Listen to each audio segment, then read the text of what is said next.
Okay, I think we've reached 3 o'clock. We can get underway. So we are here at the Committee of the Whole meeting of Wednesday, June the 12th.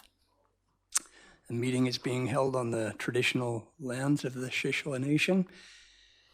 So I'd like to call the meeting to order and see if there's any declaration of conflict. Seeing none, we need an adoption of the agenda. It's moved and seconded. All in favor? Yeah, okay, we're underway. Appointments and delegations, we have none that I can see. Anything under new business? I have one thing I'd like to bring up at the end, yes. Okay, I have under new business, there's one item I'd like to bring up at the end. So. Mr. Chair, could we just maybe have just a short summary of 2 or 3 words of what that item was? You can just say it. Okay, well, you know what, instead of, I'll just do it now because it's just short and sweet. And it's just one of the things that's close to my heart, and it's with regards to the Water Resource Center. So the Water Resource Center in Sechelt has been given another award. It's for public architecture and communication. And the best part of this is there's jury comments here. We hope this project marks the beginning of a new era in which the invisible infrastructure that has long supported urban life is brought out into the daylight. Only through making infrastructure visible can we fully grasp and understand the implications of our linear systems of production, consumption, treatment, and disposal, alongside the learning opportunities provided by this facility. And that's all I'm going to go into, but that's 4 years. We've missed 4 years of the opportunity for this structure. And anyways, it's pretty cool. 4 years later, they're still getting awards. So anyways, we can move on now.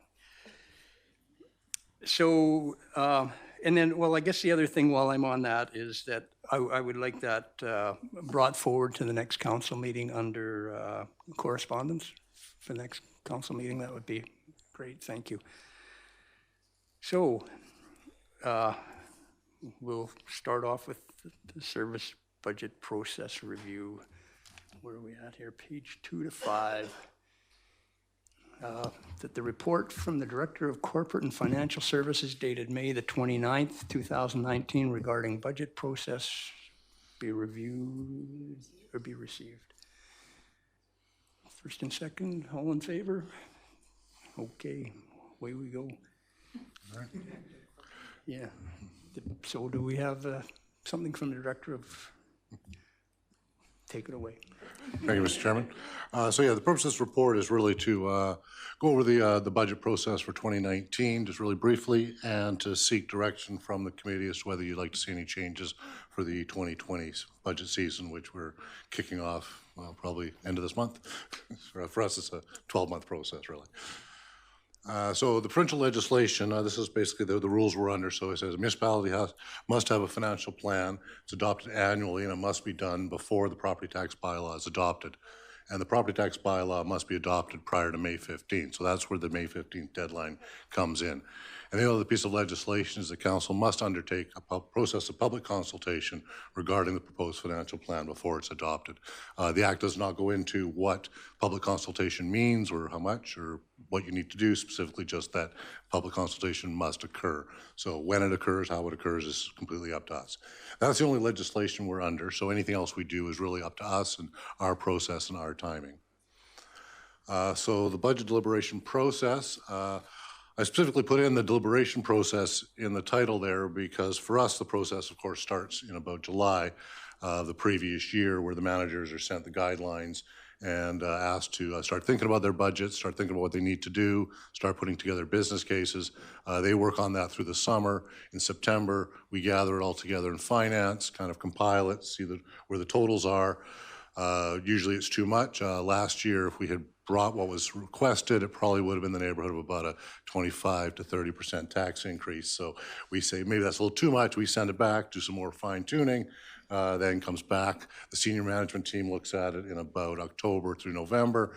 Again, it was still about a little pushing 20%, I think, at the time. We cut it down to the 12% where we started with the draft budget last December. So we do a fair bit of work to get to that point, to cut it down, prioritize, and get it going. So in December is when the draft budget comes to council and is presented to council and the public. In January, the public consultation occurs. End of January, we do the early budget approvals, and that's really because the budget hasn't been approved at that point. February to April is when the deliberation occurs, and again, prior to May 15th is when the tax rate, the financial plan, the tax rate, sewer and solid rates bylaws need to be adopted.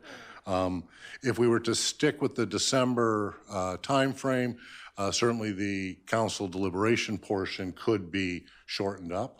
Basically, in the past 2 years, I've just tried to coincide it with the meetings that have been previously scheduled prior to Finance Committee and then the Committee of the Whole meetings. There's nothing to say we couldn't have scheduled more budget meetings. We could have had 3 mornings in a row and got it done in 1 week instead of that would have been a month and a half in the time. So it's really up to council how they want to process it. So we could shorten or lengthen some parts of it if you want, but anyway, the idea is that's the process we're following now. One of the reasons I put in the report that the process is designed this way is actually more for around election years as well, where you wouldn't necessarily want to get into a public consultation during the middle of an election campaign and end up having all that be part of the election issue. The last thing I want is for us to be an election issue at all. So that's part of the reason to delay it then. So the question then becomes, do you shift the schedule in your non-election years versus your election year? But again, that's certainly an option for you. And on the budget information that's presented, what came in the the draft financial plan, we go through the general operating budget, sewer operating budget, additional requests, the capital budget, more capital additional requests, and the community association requests. And the items that have starred there are the ones that are included in the draft financial plan and funded accordingly. The rest of them are not funded and usually would require some sort of increase or reprioritization. So in the operating budget, just to let you know how we kind of present the information to you, because again, I'm seeking whether this information you were getting was working for you and for the public. Essentially, we go into the budget with the assumption of we're going to keep the service levels the same as in the prior year. Council as a body has said you're going to do snow clearing when the snow hits a certain level, or you're going to collect garbage once a week, 52 times a year. And we go with the assumption that council as a body has assumed that service level, and we will continue to provide that service level until council tells us to stop or do something different. So that's what we present to you is the base budget, doing the same service level and what it would cost based on other increases. So the information I generally present is an incremental budget, which means I don't go back and explain, why we're doing everything, what the service levels are, how much that base cost is, but simply what's changed from one year to the next to cause an increase. So that's generally how I like to present the budget to you, really more for ease and make it easier to get through the information. Certainly if you wanted more, that's an option, but it's not how we generally start the process. And talk about the changes, it generally deals with the non-controllable costs, inflation, other increases we can't deal with, salary employment benefit increases, and then the additional removal of one-time costs that may be added to the budget or taken out on any given year. On the capital budget side, generally what we're looking at, where assumptions are that the projects that are underway will be carried over to the next year and completed. The idea that we've already spent money, we started the project. Any other project, even if it was in the plan but hadn't started, or it's in a future plan or came up new, they're all basically put back into the pot and reprioritized by staff based on what we feel should be the highest priorities for council to consider. The ones that are put into the draft plan, as I put here, have a valid funding source. This would mean that the funding source has been identified and the money's there. I do look at the reserve continuity to make sure there's monies going into the reserve, that we're not drawing more than what we have. And finally, any unfunded projects are presented on the additional list. So the idea of this one is that what we're giving to council is staff's best interpretation of what we think, how you may want to prioritize things. Of course, that can change depending on other information or other things that you want to do. So really it's a short report, but really what it was, and the purpose of this is just to go over the 2019 budget process and see if you wanted to initiate any changes for us now. Really, the reason for bringing it forward now is, I say, our timeline starts, the next few weeks. So if you want to do something different, it's best if you tell us now. If you wait till October and say we want to pass a budget by December, that might become a challenge for us. So, thank you. Okay, any questions? Councillor? So the current budget process is set on a method of maintaining service levels. I think there was some work being done around defining the service levels that we're providing. Do you have an update on that, or am I going to? No, it is something we've been working on. It has kind of stalled in the last little while, but it's something we definitely want to have. It is a service level manual that council would ultimately endorse, which would identify basically the minimum level of service that's to be provided. It's a risk management tool as well as a budgeting tool. So that we are still working on that, but that should be hopefully coming in a while. Just could you go a little more in depth there? You said a minimum level of, like, what are you thinking this manual would entail? When I say, it would be, simple ones. Street lights. It may be something that says that once a year we inspect all street lights. So we would make sure in the budget that we did inspect street lights at least once a year. And it would be a minimum service level we did. You wouldn't want to say we do it 3 times a year if we only did it once a year, because if there was an accident caused by a street light that was out and it was found that we weren't maintaining that level of service, we could be held liable. As long as we're maintaining the level of service as prescribed by council, we're generally covered from a liability issue. So it could be how often you inspect streetlights, what depth you might let a sidewalk get to before you shave it down, how often you inspect your sidewalks. That's certainly one. I think we do 1/3 a year, half the sidewalks a year in the district. So it's that type of level of service is what we're talking about.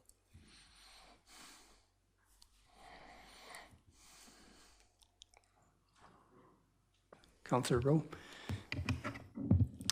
I thought you said Dr. Rowe for a minute there. Thank you for bringing this forward, because there, was certainly a huge learning curve this year. And I'll just speak personally. What would have helped me would be a greater, sort of a bit of a drill down on the information. So, for instance, instead of saying due to increased employee costs, it's X number of dollars, I would have liked to have seen, okay, what portion of that is due to the union contract, what portion is that due to just excluded, that sort of thing, or other related costs that are within that capture. Business cases are always great for me personally. That's sort of where I live. And as far as the community associations go, I would really like to see their requests, not just on a list. So this is what they're requesting, but why are they requesting it? So something that they would submit to us, I would think. Why are they requesting it? If they put a priority on it themselves from their point of view, what would that be? Is there an estimated cost? That sort of thing. So that when we're looking at the list, I actually have an idea of, oh, okay, I see. Okay, and it might give me a point to find out more information. And I think ideally I'd probably feel comfortable starting a bit earlier. I don't know about doing it in a clump of days, I'm not sure, but I sort of feel like a bit earlier in the fall would feel better to me. That's about it. Okay, Councillor Toth? Thank you. I second Councillor Rowe's comments about the community associations. More detail would be good, including if they do have a priority on what they're asking. That was basically my biggest thing about the budget, was you see the list from the community associations, and due to timing, I helped contribute one of those lists from one of the community associations, but I know how much detail went into that list, and to just see 3 lines on the budget, it was like, well, what are these if you didn't put the list together? So I had something else, but it's gone, so I'll wait. Thank you.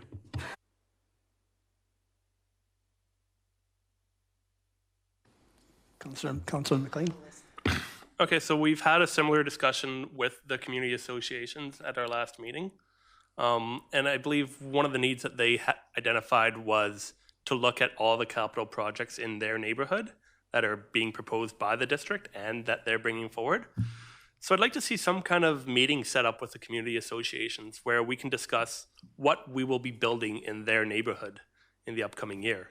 So I think something in the fall where we sit down with the community associations, they can bring what they want, we bring what we think they need, and discuss it, and essentially go community by community within Sechelt to say, this is what we're doing in your neighborhood. So really focus on the individual neighborhoods at a time.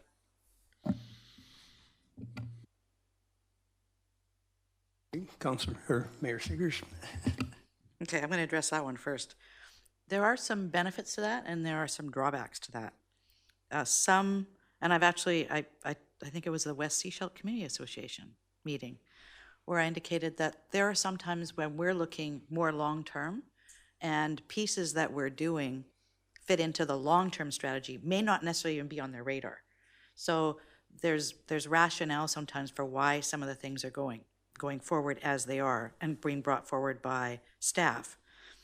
I do agree with, Councillor Rowe and Councillor Toth about the more information on the community, the projects that they're bringing forward.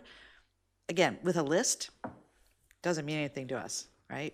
But it also requires that they put the thought into it behind that. If they want this road paved or this path done, why do they want that done? What is that going to lead towards? Because that would also help us and help staff in prioritizing our projects, right? Saying, yes, we see that's a priority for you. It's been on your list 4 years in a row. We haven't touched it, but here's why we haven't touched it. We're focusing in this area. So I think it definitely, we need to have more work around that. Estimated costs would be beneficial as well, and those are going to be, we know they're going to be ballparks. You're not going to go out and do a lot of work in getting those numbers together. Service levels, you mentioned a manual. Where are we in that? Like, is it something that's going to be coming forward shortly, or is it certain areas being done now? What's the focus? Mr. Cooney may want to speak up on this. We have basically put together a manual for Public Works and Parks. I think it was just sort of in the final review, and just to make sure that, again, it's meeting we can achieve the service levels that are in the budget, to make sure we're not doing things listing things that we can't get to. And that was a couple months ago we got to that point, and then of course the budget year end sort of kicks in. So it's probably something we could resurrect fairly quickly. I don't know if you... Mm-hmm. I think that given what Councillor Lamb said at the end of the last budget process, I think that's going to be something that's going to have to come forward. Hey, go ahead, I've got some other things, but go ahead. Councillor McLean. So on the service level manual, that's my number one priority. I think if we can break down what level of service we are providing to the community, we can make much more informed decisions about either increases in service level or decreases. But we need a starting point. And I'd be very happy to start this year with parks and public works, and we could see where we go for next year, recognizing that we do have staff transition. So I think if we can get that out and that moving, it will make a huge difference in how we bring this budget forward.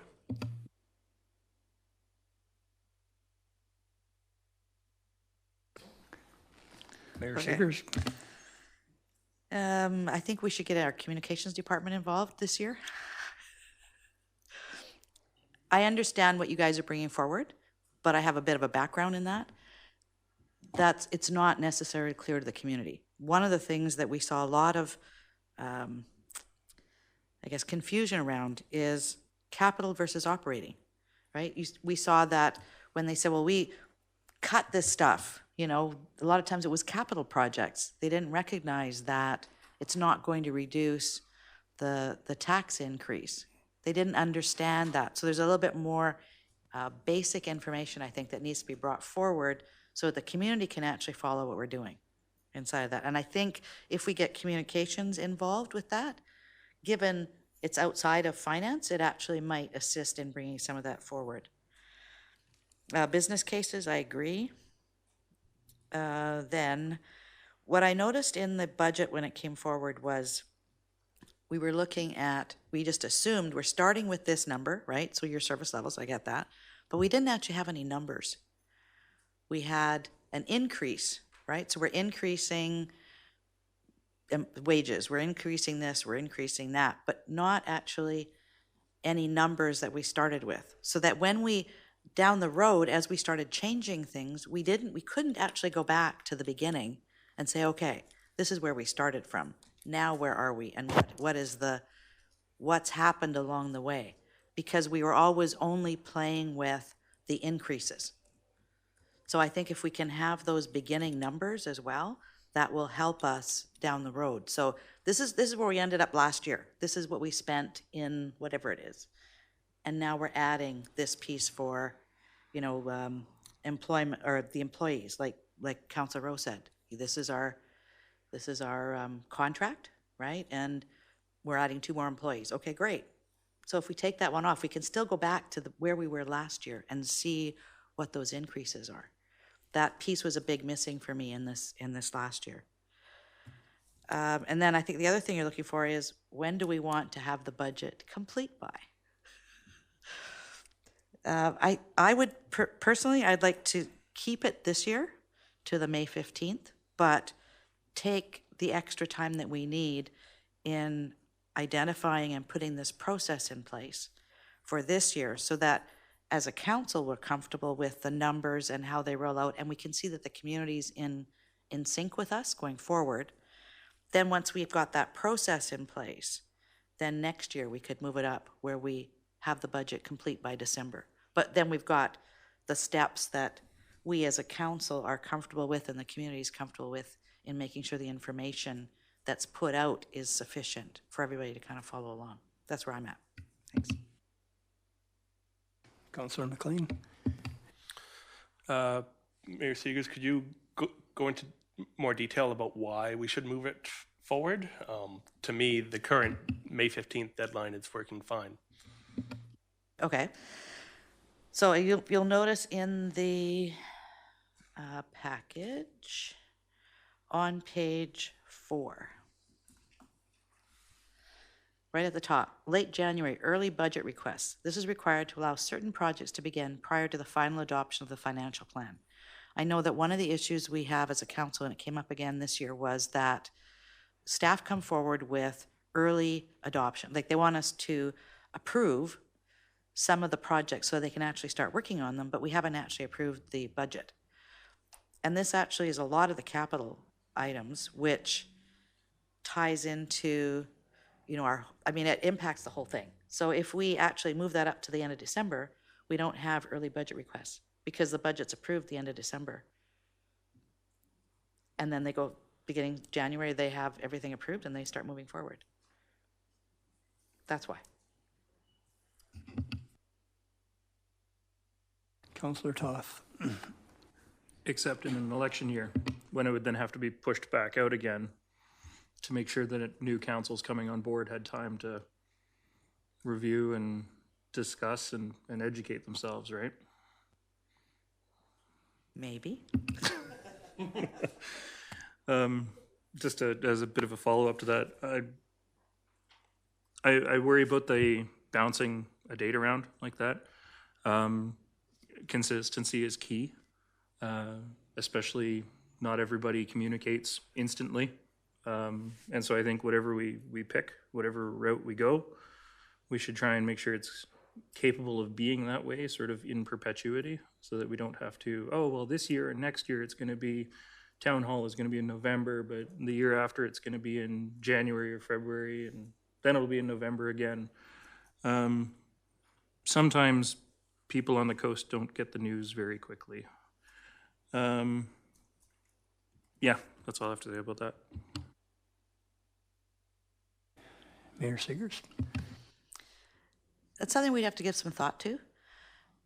Given you have a new council coming in, we could still have it approved by the end of December. It would require that they spend a lot of work, a lot of time at the end of the year. they do their orientation, but as part of their orientation would be an introduction to budget. I mean, that part of that will come from this year. Once we look at what happens this year and how long it actually takes us to do the processes and get them all in place to get the information moved forward, I think that could then inform the decision for next year and in subsequent years.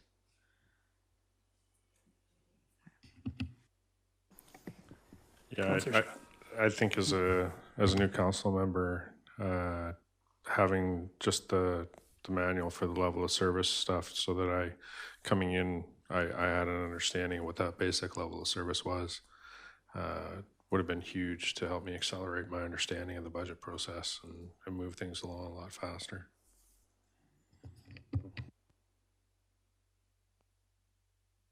Councillor Kuster? Yeah, I definitely agree with Eric for the level of service. For me, it was a huge learning curve, and I don't even know if I still understand it at all. But definitely starting earlier, I think, would be key. Getting the information as soon as we can, just so we can review it, and then if we do have any questions, we have an opportunity to really get all the information we need.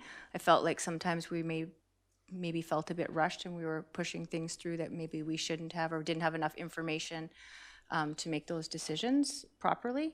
So I think moving forward earlier would be an asset. And again, I agree with you on the community associations. We definitely need to see more information, just a breakdown. And also a breakdown if there is an increase and it's kind of a lump sum. If there is a breakdown associated with that, where those are all going to would be helpful as well. Thank you. Mayor Siggers. Okay, so it sounds like if we're going to look at that service level manual, we should work with the service level manual and the current budget first. Right? Because if we look at what we're supplying now with regards to service and what it's costing us, that's the decision, that's the conversation we need to have. Do we want to maintain that level of service going forward, given the cost? Because that would then, if we're looking at cutting something, we need to know where and what the impact would be, given the contracts we're dealing with.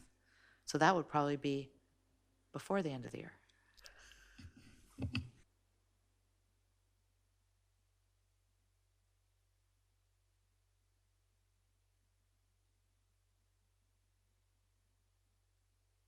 Councillor McLean? All right, I'm going to pivot a little bit.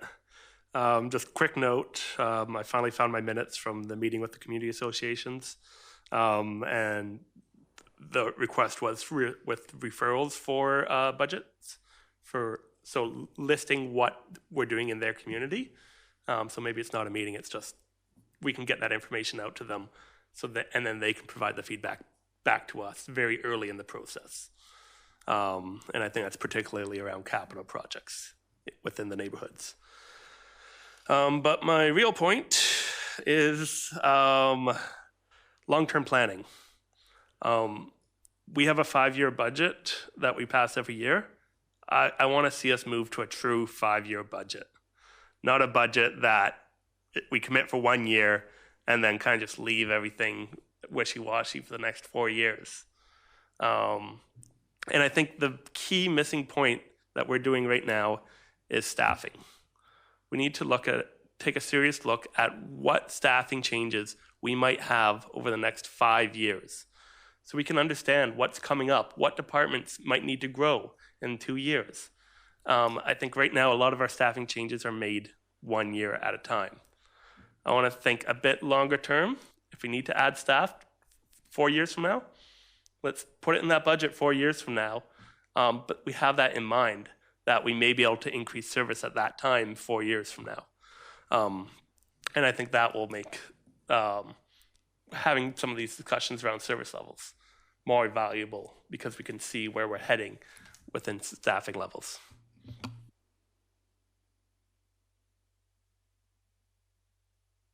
Mayor Siggers. Thank you. I agree with that piece. I'd also like to know, where are we at with regards to asset management? I know we've been using the McElhaney report. How old is that now?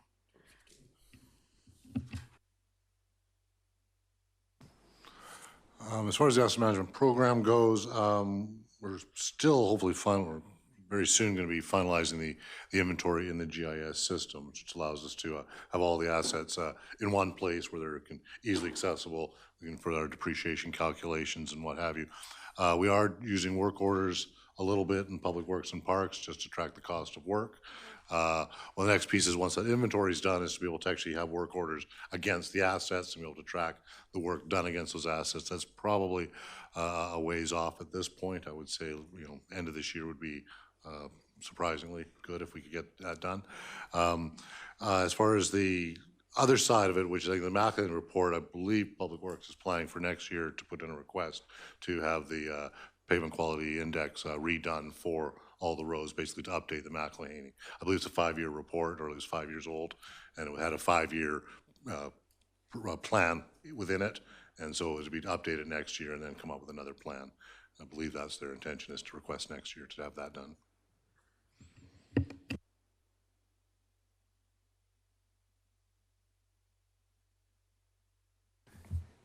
Is everybody okay here? Any more questions? Are you comfortable? You've had enough feedback? Yes, I think so. I think we basically was to hear from you, and I don't even, unless you had something very specific and hard date or something you wanted us to do, I'd suggest a resolution. But I think we've heard enough to understand where we can go and how we can make this next budget process better for you. Okay. Yeah. Very good. Yeah. Okay, then we can move on to the sewer billing options on page 6. And it's back to, motion to receive. Selected, all in favor? Back in your court. Thank you, Mr. Chairman. So this report is really coming to you as an initiative from staff. The suggestion is to have you initiate or start a conversation around the sewer parcel tax and whether you wanted to continue with that or look at some other funding model for the collection of revenue for the sewer utility, and also look at the sewer service area that we currently have and whether you think it should be adjusted. Both of these projects would be fairly significant as far as the work that would have to be done behind the scenes to get the information to you so you could make a informed decision. So really all I was looking for today was to find out if you want us to start the work or if this is something you really just don't want us as a priority to start working on now. It's come up for a number of reasons why we're looking at it. One on the sewer parcel tax is there's areas within the sewer area that aren't being billed or are being billed for the parcel tax, and some of these people have been saying, well, why? I think when the 2001 report came out and the parcel tax was introduced, it was anticipation that a lot of these areas would be connected sooner than they have been, and 18 years later, we're still looking. We've got a grant out to do some of this infill stuff now, so if it's approved, within the next several years, it'll be done, but I think some of these people are wondering, what are they paying for? What are they getting? We've also been finding the sewer service areas being challenged. The Ani property, which was originally not in the area, has been added. I think in 2014 it got added. Certainly there's looking at some of the projects in Davis Bay, looking at connecting to the sewer system. I mean, technically, if we were to have gone by the letter of the bylaw, we should have said, no, you can't connect, you're not in the area, too bad, but it really made more sense to have them consider it overall. So the boundaries are being pushed. And then there's also, as you get in the report, and for later, is a bit about the OCP, urban growth versus the sewer service area, and how they weren't necessarily aligned either, and perhaps they should be or could be. So to look at it now, so looking at the current billing, sewer billing, we do have a user fee right now. That's basically to fund the operating costs associated with seeding, the treatment of the sewage, the collection and treatment. It's charged to anyone who is connected to the system, or technically if they could connect to the system, you've got once the system's going by your home, you've got 2 years to connect to the system. So we start the clock and we tell you to connect. We haven't necessarily been enforcing the bylaw to make people connect, but we start billing them as if they were after the 2-year period. So someone may choose not to, but they're going to pay as if they are anyway. So in many ways, it's to their advantage to connect, but unless there's an environmental reason, it's really up to them from that perspective. And then the parcel tax are the parcels within the specified sewer area, and they pay whether they're connected or not. And this is the idea that there's a benefit to being within that area. Their property values are probably a little bit higher, so there's a benefit for being in the area, and that's what they're paying for. And it's meant to fund the debt servicing costs, current and future, if we took on any capital costs for the repair and upgrade. As I mentioned in the report, there was a bit of a disconnect, I think, over the years as far as attaching specific levies to specific items. The parcel tax was never increased from the time it was put in at $115, even though some of the costs went up with the wastewater treatment plant being put in place. And the septage haulers, again, the fee wasn't really looked at for a number of years. And so I think the idea that the sewer system was paying for itself, but if you start looking at the different pieces and the different parts of the service, the connection between that revenue and that service had kind of been lost, and it was just all being put together. That works in this area where everyone's connected to sewer, so you could say, well, I'm either paying a flat tax or a user fee. It doesn't matter, everyone's paying the same. But because we have a lot of different users, it does become a bit of an issue. So this is where I put the list of basically the different users that we have. So we have those that are connected to the system, those that could connect but aren't, those that are in the area but couldn't connect even if they wanted to. There's areas, again, talked about Davis Bay and what have you, that potentially outside of the area that are looking at expansion but aren't contributing.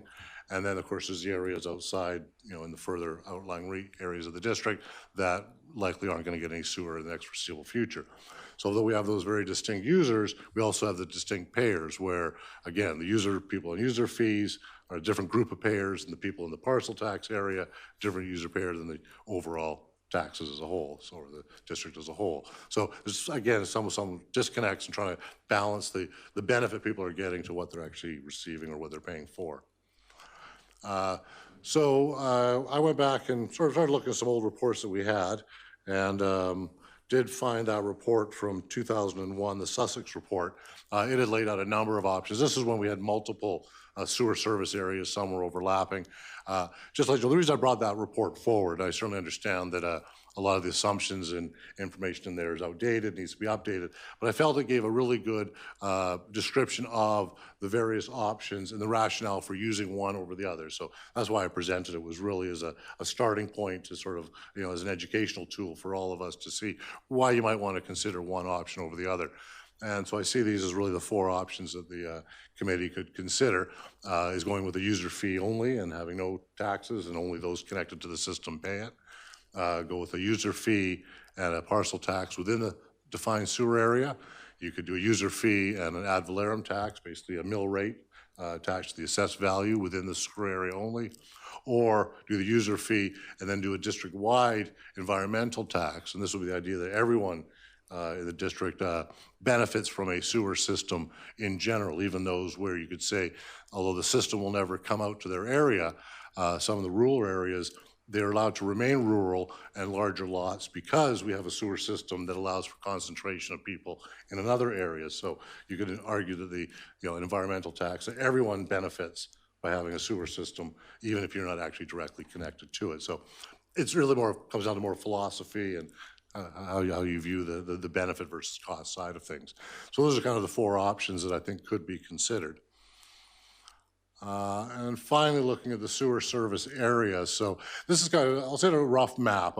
So, those questions as to specifically where did things stop and start. We just drew a quick line, and I asked GIS to put together a quick map for us. So again, if it's something you want us to consider, we could refine the map a little bit more when you actually start deciding which specific lots might be included, not be included.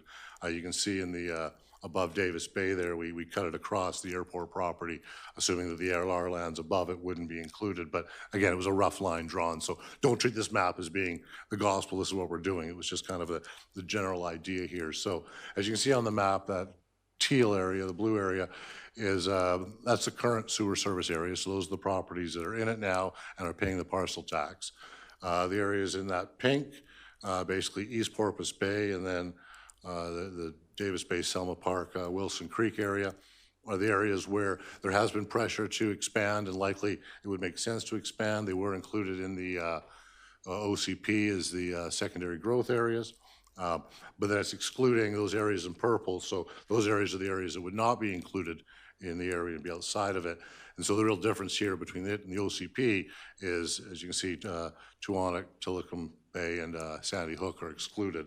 The idea being that the likelihood of getting sewer up past the park in the foreseeable future is probably somewhat unlikely. So basically there's two recommendations here. So, oops, end there.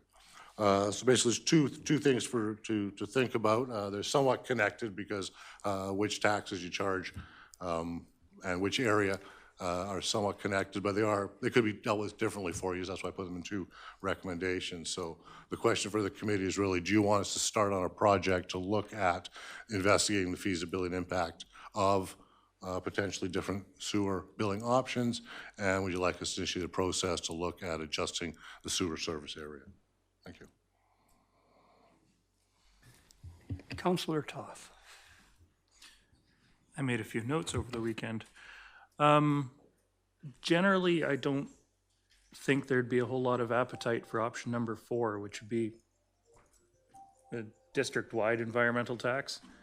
I can certainly, in hearing your presentation, I can understand some of the logic behind it, but I think for people that know that they're never going to be able to connect to sewer, or very, very unlikely that they're ever going to be able to connect to sewer, paying that environmental tax is probably going to be pretty hard to ask of them. Generally speaking, the user fees are intended to pay for operations, and the parcel taxes are intended to pay for the infrastructure, right? Yeah, I'd say for the most part, yes, that would be the idea. Okay. I know it's always confused me, and I've sort of finally thought about it over the weekend a little harder. I think that they should be more clearly identified. If it's intended for infrastructure, let's call it an sewer infrastructure fee. If it's operations, it's the sewer operations fee. Can you go back to the map for a second? Maybe? I live in one of the pink areas that's intended as sort of sewer area too. And I could see the logic in expanding the sewer out my way at some point, absolutely. How are surveys and studies and things like that funded currently for sewer expansion projects? Is it just staff time? Is there? No, and that's been one of the challenges with the sewer modeling that's being done out in the Davis Bay and Selma Park area. It's actually been funded from general taxation right now, because it was either everyone pays for it or only the current sewer users pay for it. And the question would be, why should they pay to have studies done to expand in a non-sewer area? So right now those are being funded from property taxes. Right.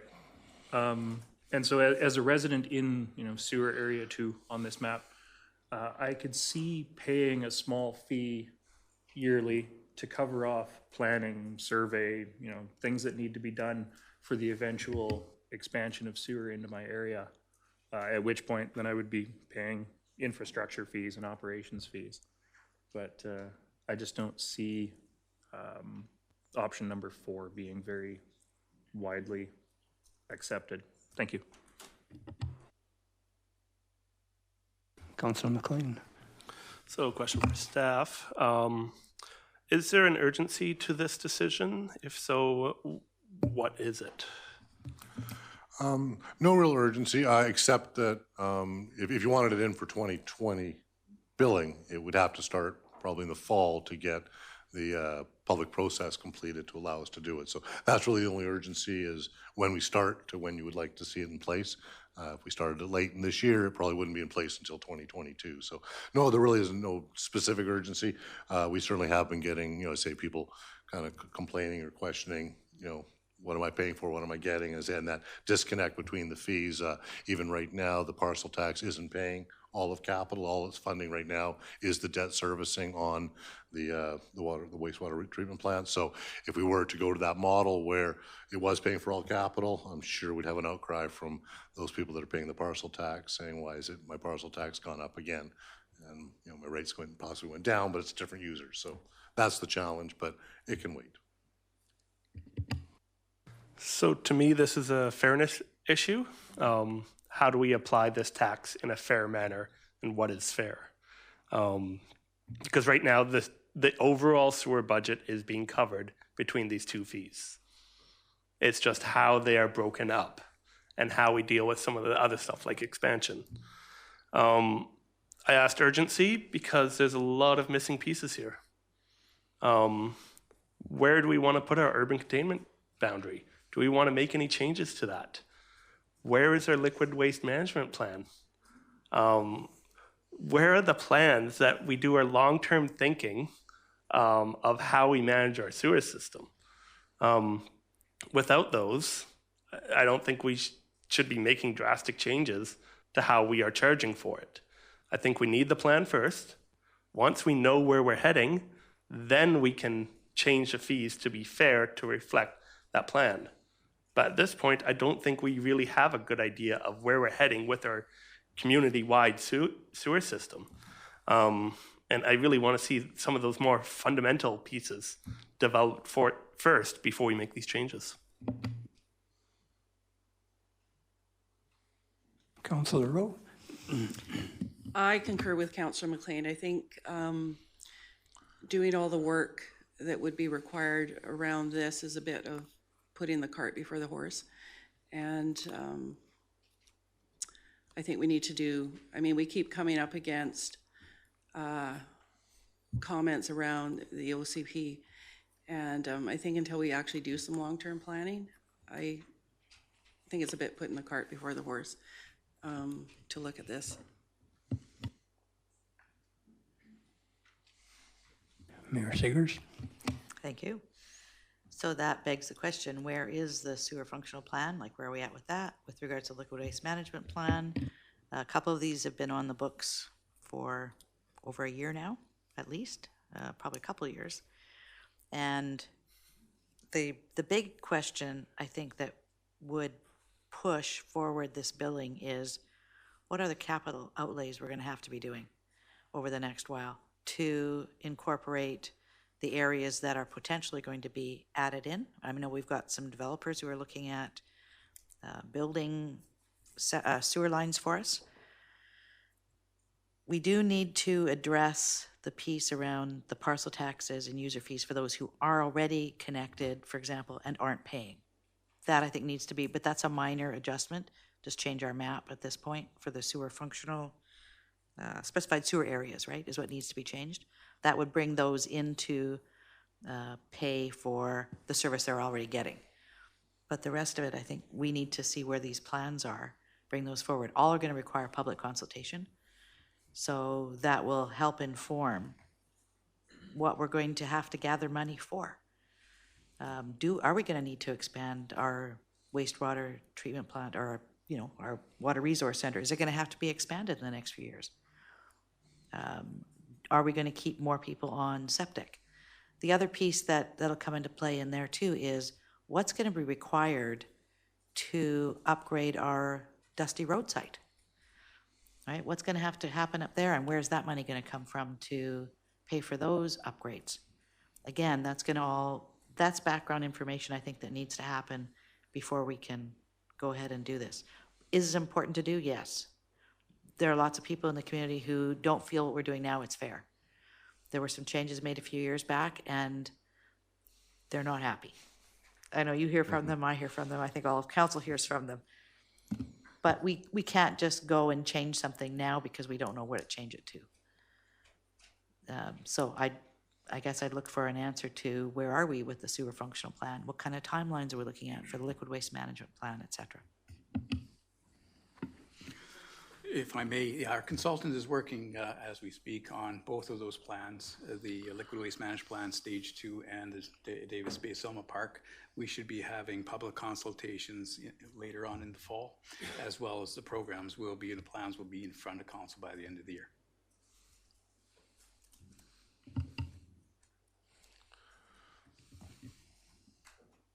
Councillor Scott? When I went through all the options there, option 4 stood out to me, and if we only manage the sewage from our owned municipality, it would sort of make sense, because I think a district-wide tax, that would help build a coffer to start getting everybody on sewer. No offense to Twanik, I mean, it would take a long time to get out there. But I'm on septic. Would I contribute on the assumption that eventually I'd get to be on sewer somehow, sometime, somewhere? Yes, I would. But the problem is we accept a lot of septage from outside our municipality, and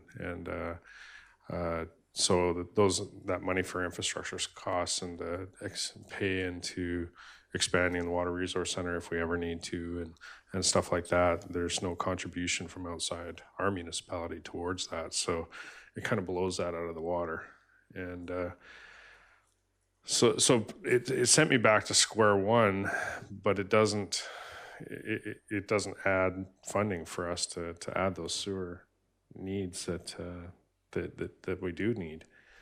And maybe it's a function on the septage receiving side, where it's not just a break even on managing that.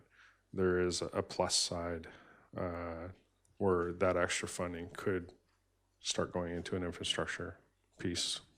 Then I'll hand it over to Darnell unless she's got an answer for me. I don't have an answer, but if we're charging our residents here an environmental fee, we could add that to the septage as well, because they're using the infrastructure, right? So you're using it, everybody who's on septic right now is using our infrastructure. They're just not paying, they're paying to dump, right? To get pumped out and dump in there. So do we add a fee on that to help with the maintenance and the upgrading, et cetera? Maybe that's the way to go. That was what I just, in the last part, is maybe we need to not just cover our costs, but a surplus on that. I'd be all for it if it meant that there was funding that would eventually go into sewer for me. Mayor Seegers. It's not just if it goes into sewer for you, right? But I'm saying, like, for anybody who's on septic, but anybody who's on septic right now, whether or not they get sewer, there's still a planning part of that and a capital part of that we as a municipality are maintaining and upgrading to provide that service to them. So are we gathering, collecting the money that we need? I'm just, hypothetical. Are we collecting the money that we need to do that planning? Because we don't want to just do that on the backs of those who are connected now. And I don't think we have enough information right now to determine that. And that part of the work that's being done with the liquid waste management plan, the sewer functional plan, et cetera, will help inform some of that.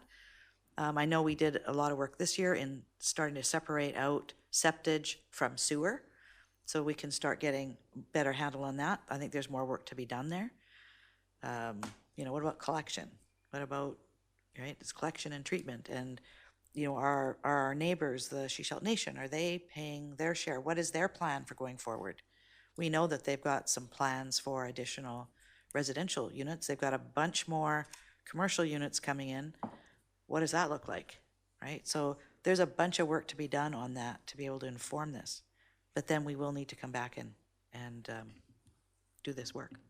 Thanks.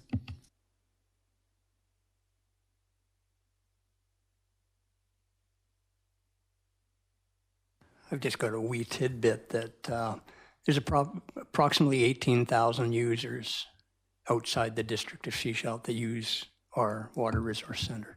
So there should be money in the pot. Mayor Seegers. So it looks like we don't necessarily want to move ahead with recommendation number 2, where we look at the feasibility and impact of the sewer billing options right now.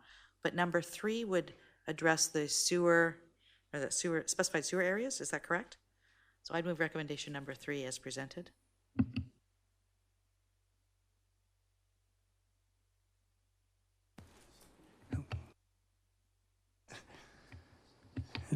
Is there a seconder for?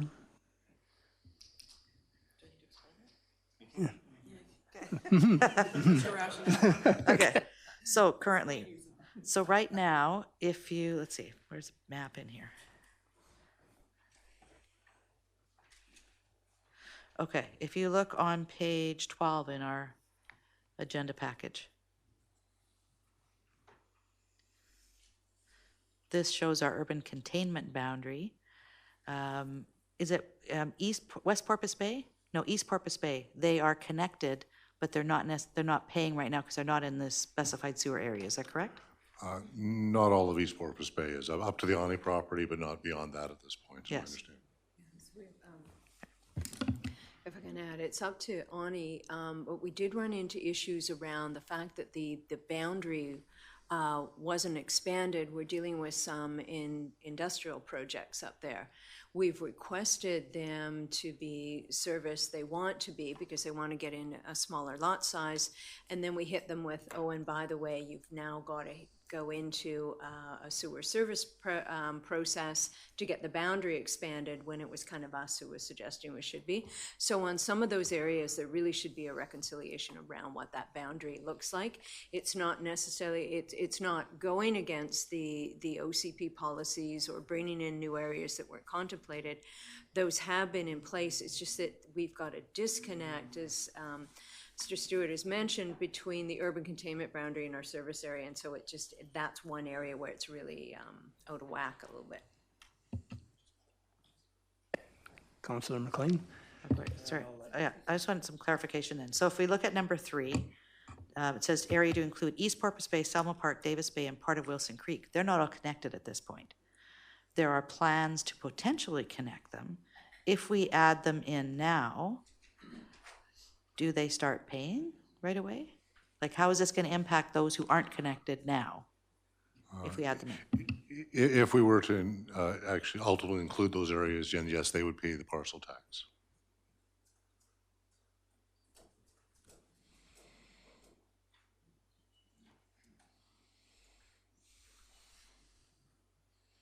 Councillor McLean?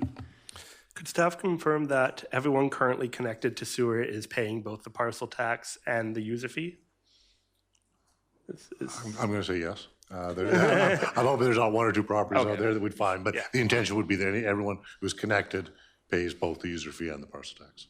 Even if they're outside of the boundary, we made amendments to the boundary to... We did make amendments to the boundary to bring in the Ani property, and they are paying both, so yes.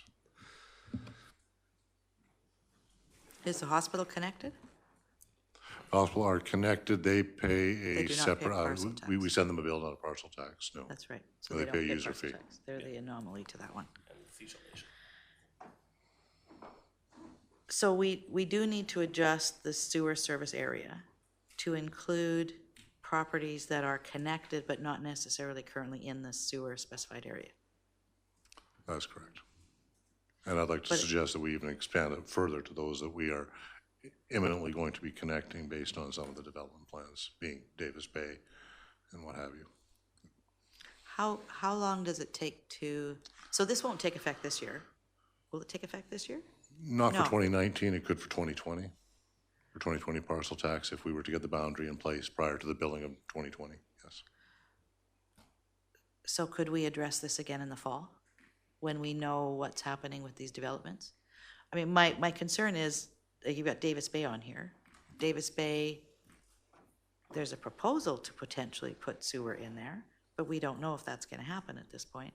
The same with some of the areas in East Porpoise Bay. There are some that we know will connect, but others are still in the planning process. Do we start charging them now, even though it could be years down the road before they connect? Like we've got West Sechelt, there's lots of people over there doing that already. 5 years. Yeah, do we continue to, do we do that to others? I don't know if I'm in favor of that at this point, but it does need to come back when we know that that's happening. Certainly, if this motion passed, I mean, it would take a couple months probably just to figure out what it would be, what the impact would be, what areas perhaps based on some of the development would make sense. So it would probably be the fall before a report could even come back to you to even say, yes, now start the process, which would then be a communication, process, probably a counter petition of some sort, or some sort of a petition against or for against. So if you did give us the go-ahead to start, it would be the fall before I think you'd be considering again anyway. If you wait till the fall, then it would be January, February before you would be actually looking at it again. So a petition against? What are you referring to? Typically, with this sort of thing, when you're expanding the area or including an area in, if it's a council initiative, then people can write in to say they don't like the initiative, and 50% of the properties that represent 50% of the assessed value, if that many or more say they don't like the initiative, it can be defeated. And that's generally how a petition against works. Okay. So can we reword the recommendation in number 3 to indicate that we'd like you to do the exploration to identify who should be added in, given they're already connected, and then recommendations for the others to come forward? Then it's not necessarily saying, because this says initiate the process to adjust it to include all of these. We're saying at this point, we don't know if we want them included, but we should look at the whole process. Does that make sense? Yes. You want you just to investigate the process? Sure. Then we can come back with a report with Yes, answering those questions. right. That's a good idea, because then it will address what Tracy's mentioned, right? So we can look at adding in those that definitely need to go in right now, but then look at what the impact is on everybody else. That'll also give the computer. Approach on that. You Yeah. kind of reconcile. Yes. Some of these where it's more certain, but not open it up if it's premature. Yes. Yes. So reconcile, right? Two-tier process. Reconcile with what we have and we know is going forward, and investigate. Yeah. Oriented one later. Yes. Okay. I have no idea what you'd put down for a motion for that, Jennifer. I'm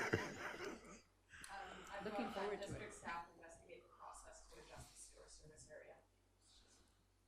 Okay, and that's clear enough for you? I guess, yes. Okay.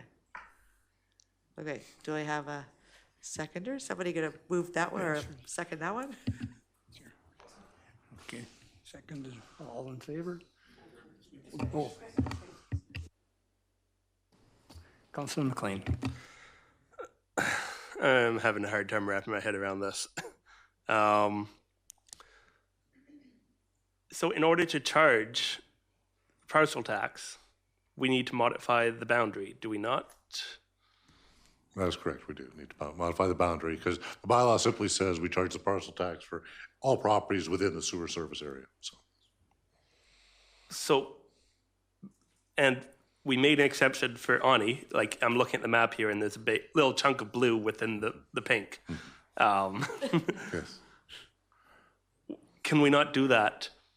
It's not great practice, but moving forward, anytime we need to amend it, we essentially spot zone it until we have a real long-term plan, like we did for Ani.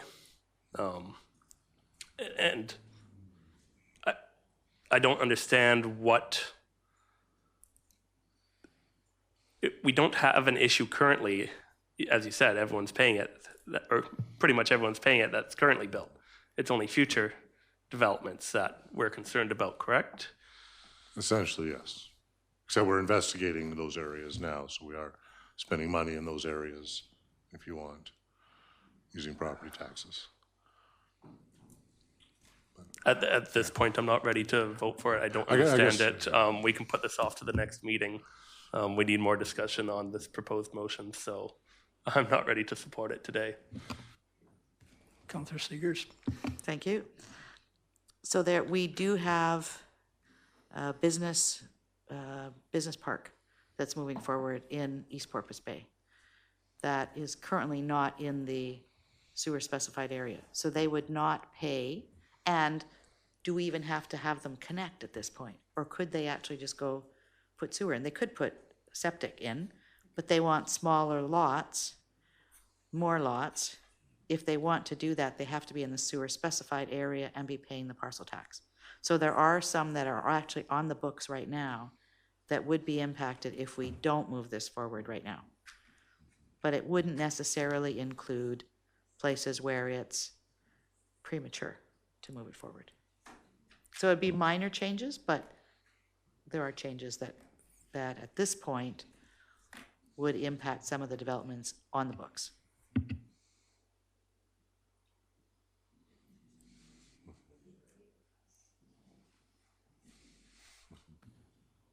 Councilor McLean? You guys can do your vote, still voting against it, and I'm going to request a report come from staff on this specific issue for the next council meeting, or next committee of the whole in 2 weeks. Just to confirm what the actual motion is, that in essence is what's on the floor, is bringing forward a report. We could adjust it a bit, but it basically says that the district staff investigate the process to adjust the sewer service area and bring a report back to council on its findings. Like we're moved away from what you see up or in your package. So just for clarification, thank you. Councilor Toth? I think I'm going to vote against this as well. I see this as very cart before the horsey. We're talking about, we need to look at our fees as a whole. We need to look at what we're going to be doing as a whole. But let's go in and tinker with it right now. And then somewhere down the road, maybe we'll look at it again. I'm not in favor of that. Mayor Seegers? I think the report that comes forward will actually identify whether or not there's something to be done now or not.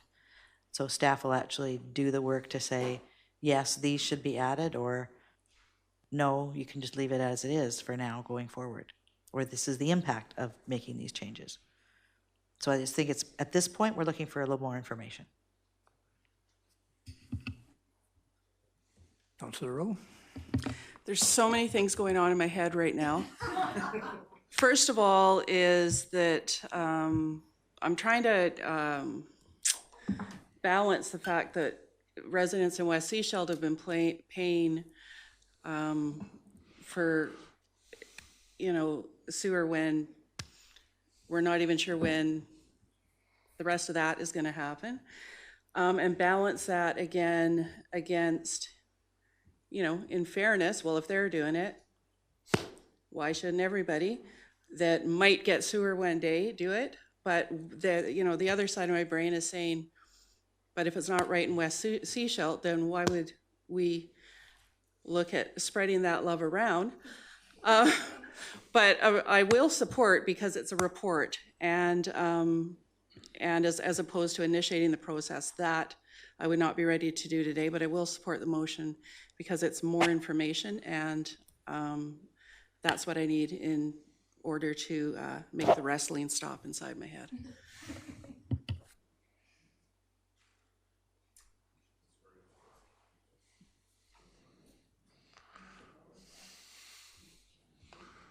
We have a motion on the floor that's been seconded, so all in favor? Any opposed? Councilor Toth? Okay.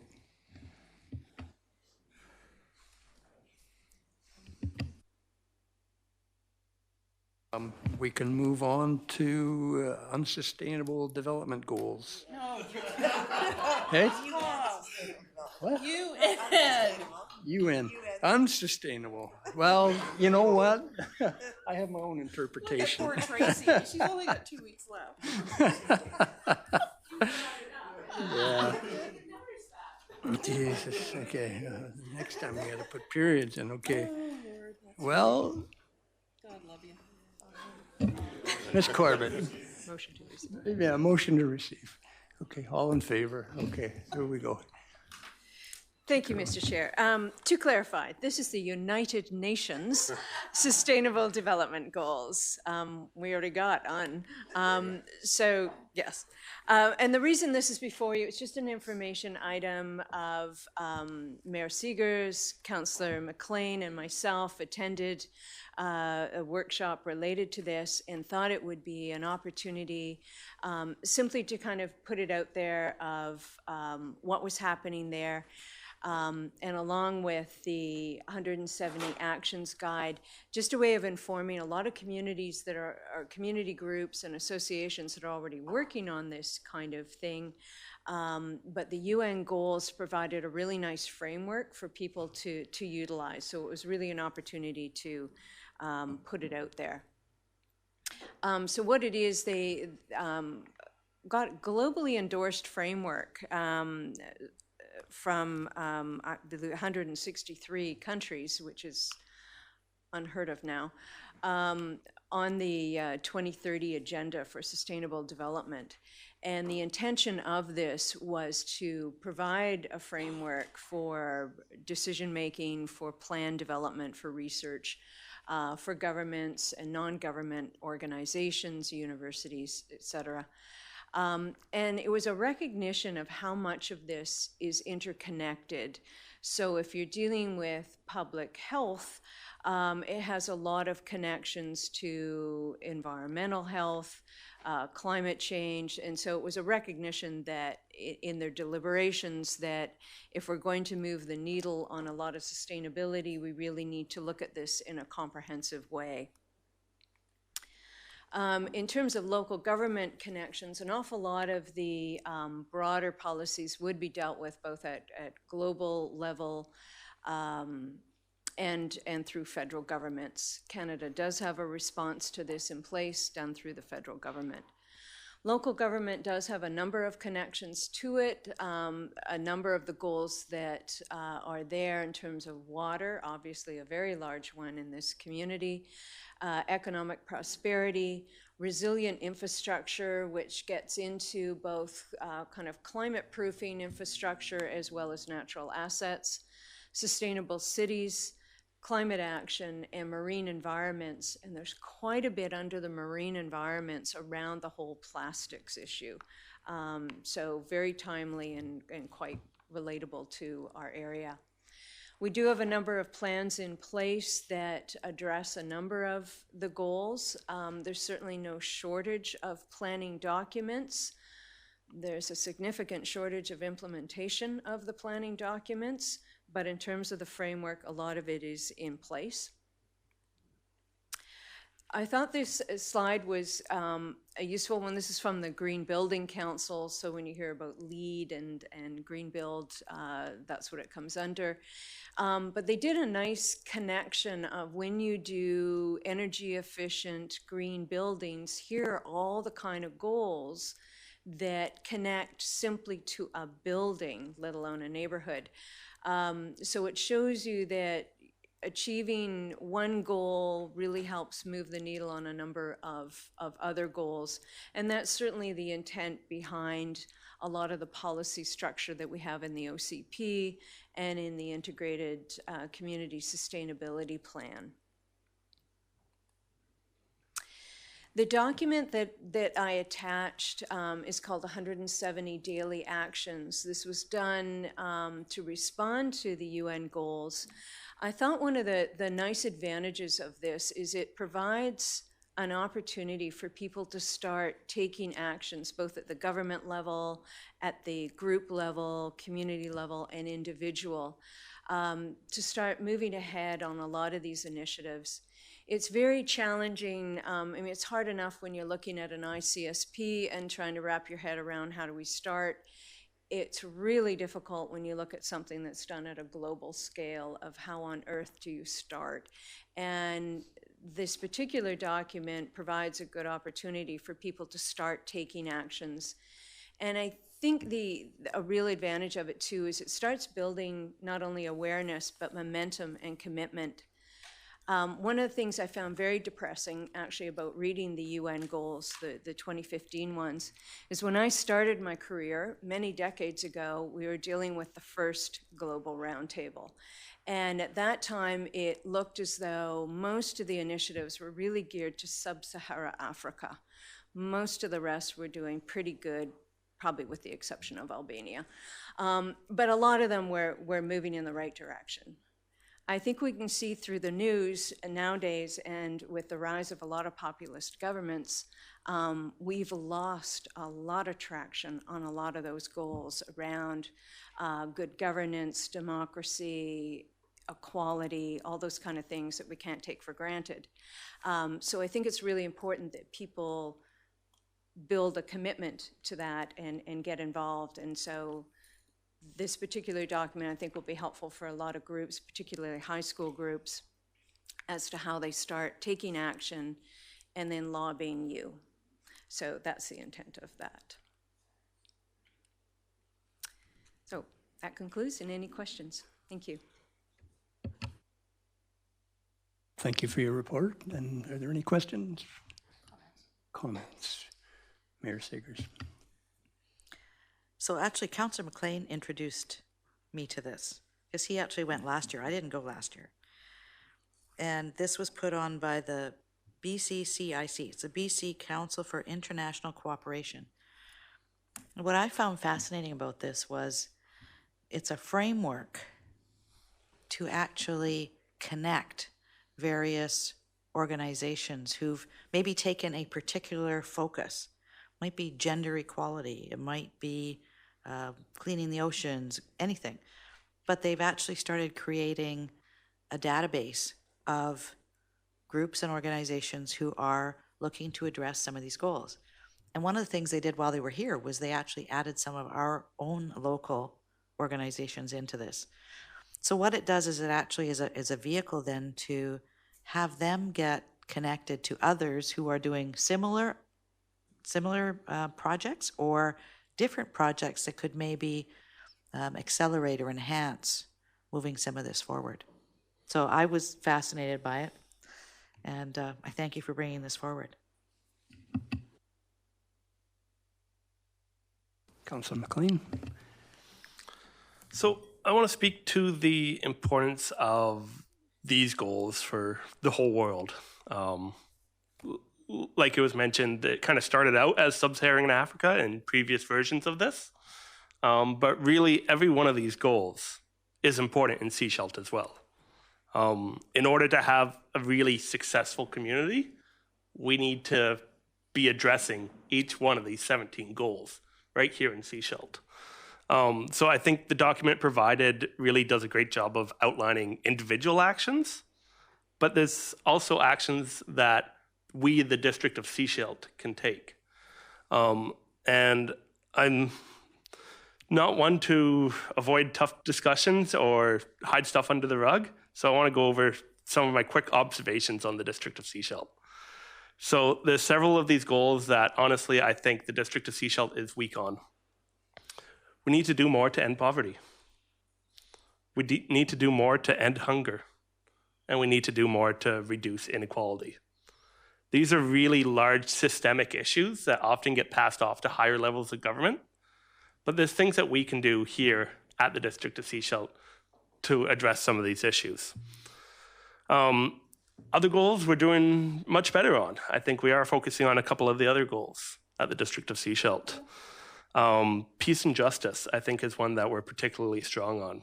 We fund the RCMP well, we fund victim services, we fund restorative justice. We're working in the community to make it a more peaceful and just society. Life below water, I think that's another one that we are particularly strong on. We have very strong protections around shorelines with our development practices. And we're trying to look at dialect boat and some of the major sources of pollution in our ocean. Partnerships. I think everyone at this council table is working with the community to bring people together to address some of the large challenges that our community has, and staff as well.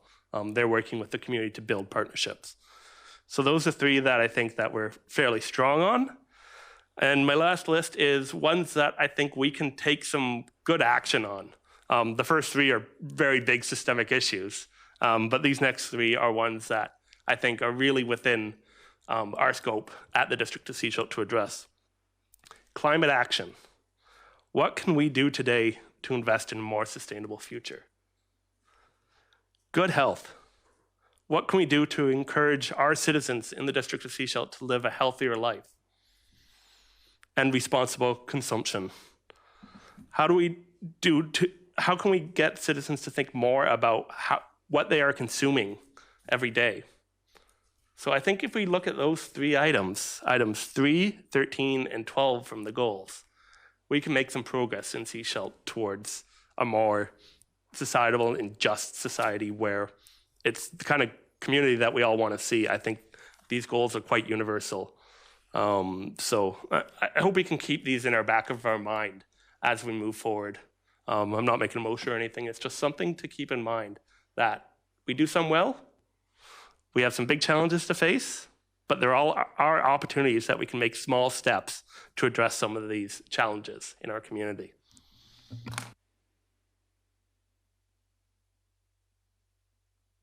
Anyone else? Any comments? Okay. I think that's the end of our meeting. Motion to adjourn. All in favor? There we go. Okay, any questions from